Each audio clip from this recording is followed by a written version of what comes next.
آپ نے کہا ہے کہ سب سے پہلے طب علمی،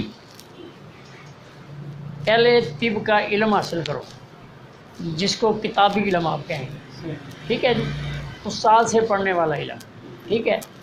وہ کہتے ہیں دوسرا درجہ ہے طب نظری، یعنی اس کو ہوتا ہوا دیکھو، جو کر رہا ہے اس کے پاس اپنا وقت لگاؤ، نظری اس کو کہتے ہیں جی۔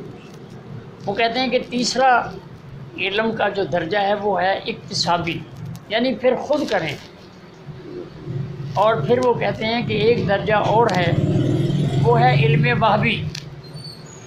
علم وہبی سے مراد ان کا یہ ہے کہ اس نے جتنی محنت کی ہے، اللہ کریم اس کے محنت کے بدلے میں اس کے اندر ایک القاء کی کیفیت بھی طاری کر دیتے ہیں کہ جب وہ سوچتا ہے تو کچھ باتیں خدا کی طرف سے عطائی طور پہ اس کو ملنا نصیب ہو جاتی ہیں۔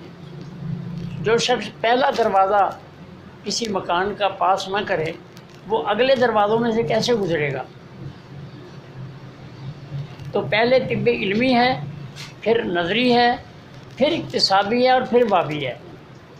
تو یہ جو آپ نے مقدار خوراک کی بات کی ہے، اس کا تعلق علم نظری سے ہے، یعنی کسی استاد کے پاس جب آپ کھڑے ہوں گے پھر آپ کو سمجھ آئے گی کہ بچے کو کتنی دی جا رہی ہے، نوجوان کو کتنی دی جا رہی ہے۔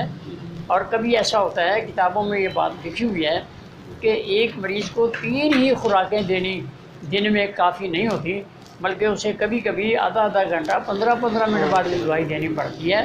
تو یہ سب کام سیکھنے سے آتا ہے جی۔